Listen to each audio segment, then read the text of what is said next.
The Byford Dolphin.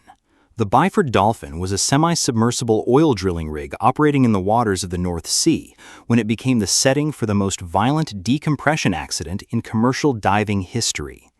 On November 5, 1983, a team of 4 saturation divers was living inside a hyperbaric chamber system mounted on the rig's deck. 2 of the divers, Edwin Coward and Roy Lucas, were resting inside Chamber 2 under a massive pressure of 9 atmospheres, which matched the deep underwater environment they had been working in. Meanwhile, the diving bell had just been winched up from the depths after a successful dive, carrying the other 2 divers, Bjorn Bergersen and Truls Hellevik.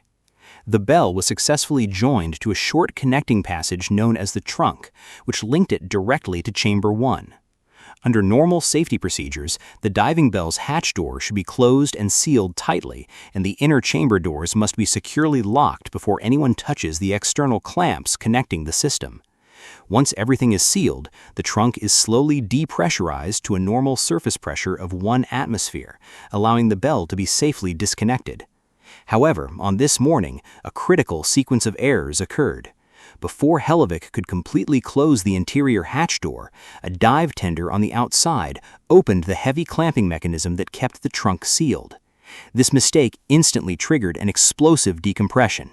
The air pressure inside the living chambers plummeted from 9 atmospheres to 1 atmosphere in a fraction of a second. The explosive force of the escaping air jammed the heavy internal doors and sent the massive diving bell flying across the deck, killing 1 dive tender instantly and leaving another critically injured. Inside the chambers, the physical consequences for the saturation divers were immediate and catastrophic. When a human body transitions from 9 atmospheres of pressure to 1 atmosphere instantly, the gases dissolved in the blood and tissues suddenly erupt into expanding bubbles. For Coward, Lucas, and Bergersen, the nitrogen gas in their bloodstreams violently boiled from within. The rapid expansion of gas denatured the proteins in their blood, making the natural lipids insoluble and causing thick fat plugs to form instantly inside their arteries, veins, and internal organs. Their circulatory systems stopped completely in a matter of milliseconds, causing instant death. The 4th diver, Truls Hellevik, suffered a far more gruesome fate due to his position. He was standing directly in front of the partially open hatch door when the explosion occurred. The immense pressure differential forced his body through the narrow, crescent-shaped opening of the doorway. The force was so violent that it completely dismembered his body, tearing his torso apart and ejecting his internal organs across the deck of the drilling rig. Portions of his remains were discovered by investigators over 30 feet vertically above the pressure door. It was an instant death, illustrating the terrifying, destructive physics of compressed air when safety systems fail. The Pariah Pipeline. In February 2022, a routine maintenance operation at an offshore fuel facility in Trinidad turned into a prolonged, claustrophobic nightmare that exposed the limits of underwater survival. A crew of 5 professional commercial divers, Christopher Boudrum, Faisal Kurban, Rishi Nagasar, Yusuf Henry, and Kazim Ali Jr. were working inside an underwater hyperbaric habitat at a depth of 18 meters. Their task was to perform miscellaneous repairs on a 30-inch offshore oil pipeline near berth number 6. Unknown to the diving crew, the pipeline had been cleared of its oil nearly a month earlier, which had unintentionally created a massive vacuum inside the sealed pipe. This setup established a lethal phenomenon known as differential pressure, or delta P. As the divers worked to remove an inflatable safety plug from the line, the sudden opening broke the seal and unleashed a violent underwater vortex. The immense suction instantly dragged all 5 divers out of their pressurized habitat and pulled them directly into the narrow metal pipeline. They were violently swept hundreds of feet down into the dark, oil-slicked tube. Trapped inside a pipe with a diameter of less than 3 feet, the men found themselves in total darkness, coated in toxic crude oil, and breathing from small air pockets that had formed inside the pipe structure. They were completely disoriented, unable to tell which direction led back to the entrance or further into the pipeline network. Christopher Boudrum, fighting through severe physical injuries and intense panic, began crawling through the narrow, slippery pipe.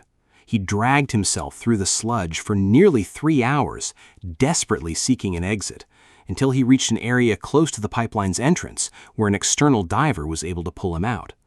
Boudreaux had promised his trapped colleagues that he would secure a rescue team, but the institutional response on the surface was paralyzed by corporate bureaucracy. Fearing further pressure changes, explosive gas hazards, and liability, officials from the state-owned fuel company refused to authorize a secondary dive. They actively blocked volunteer rescue teams and family members from entering the facility, even using armed guards to stand down fellow divers who were ready to descend. For days, the remaining 4 divers were left trapped inside the pitch-black, toxic environment. A GoPro camera later recovered from one of the deceased divers revealed a heartbreaking audio recording showing that all 4 men had survived the initial suction and were actively praying, talking, and trying to comfort each other in the darkness. They slowly suffocated or drowned over the next several days before their bodies were finally recovered, leaving a tragic legacy of corporate negligence and industrial horror. Bushman's Hole. Bushman's Hole, also known as Boismans Gat, is a legendary freshwater cave located in the northern Cape province of South Africa. It's the 3rd deepest freshwater cave on Earth, dropping straight down into complete blackness for over 800 feet. In January 2005, a highly experienced technical rebreather diver named Dave Shaw attempted a record-breaking body recovery here that would ultimately demonstrate the unforgiving physiological toll of extreme depth. 10 years earlier, a 20-year-old diver named Dion Dreher had blacked out and disappeared in the cave during a deep practice dive, settling somewhere on the distant floor. In October 2004, Dave Shaw was exploring the bottom of the cave at a world record depth of 270 meters when his high-intensity light illuminated Dreher's body. The corpse was lying on its back in the silt, perfectly preserved by the cold, oxygen-depleted water with its mask and dive gear still intact. Driven by a sense of duty, Shaw promised Dreher's grieving parents that he would return to bring their son's remains back to the surface. He assembled a massive support team of 25 people, including multiple safety divers stationed at various depths to handle the multi-hour decompression process required for such a deep dive. At a depth of 900 feet, the immense hydrostatic pressure alters human physiology completely, making standard compressed air lethal due to nitrogen narcosis. Shaw utilized a closed-circuit rebreather and a specialized gas mixture to maintain his clarity. He had scheduled exactly 5 minutes on the cave floor to locate the body, cut it free from its old harness, and place it in a specialized body bag. However, underwater recovery work at extreme depths magnifies any physical exertion. As Shaw began working with his shears to cut Dreher's corpse free from the silt, the buoyancy of the decomposing body changed and it began to float up, complicating his efforts. The physical strain caused Shaw's breathing to become dangerously heavy. In an environment under extreme pressure, hyperventilating leads to a rapid, uncontrollable buildup of carbon dioxide inside the diver's helmet and bloodstream, a condition known as deep water blackout. Helmet-mounted camera footage later revealed that Shaw's movements became increasingly erratic and labored as carbon dioxide poisoned his system. To make matters worse, he accidentally became entangled in the nylon cave line he had attached to the body bag. As his coordination deteriorated under the dual assault of nitrogen narcosis and carbon dioxide toxicity, he was unable to perform the straightforward task of cutting himself free. Within 22 minutes of entering the water, Shaw lost consciousness and drowned. Days later, as the support team began slowly pulling the main dive lines back to the surface, both Shaw's body and Dreher's body both rose through the water together, entangled in the very lines that had caused the tragedy. Shaw had fulfilled his promise to the family, but at the ultimate cost of his own life. The star canopus. In November 1978, the volatile and unpredictable environment of the North Sea claimed the lives of 2 commercial divers in a slow, freezing ordeal that exposed the vulnerability of deep-sea systems. Michael Ward and Tony Prangley were experienced commercial saturation divers operating from the support vessel Star Canopus near an offshore concrete drilling platform. They were positioned inside a specialized diving bell over 100 meters below the surface, working to connect a 6-inch pipeline to the base of the platform. While they were working, an unexpected and violent storm swept across the surface, bringing intense winds that completely overwhelmed the ship's dynamic positioning system. The massive vessel was blown sideways against the platform, snapping its mast and driving it out of control across the water. As the ship drifted blindly, it crossed paths with the heavy anchor chain of a nearby semi-submersible drilling rig.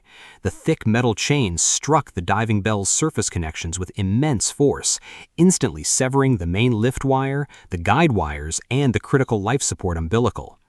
Inside the diving bell, Ward and Prangley felt a sudden lurch as they began skyrocketing down to the dark seabed below.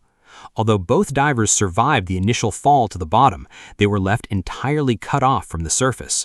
The diving bell was equipped with an emergency drop weight designed to let the divers float back to the surface in an emergency, but the weight had been secured with secondary locking pins that could not be released from inside the cabin.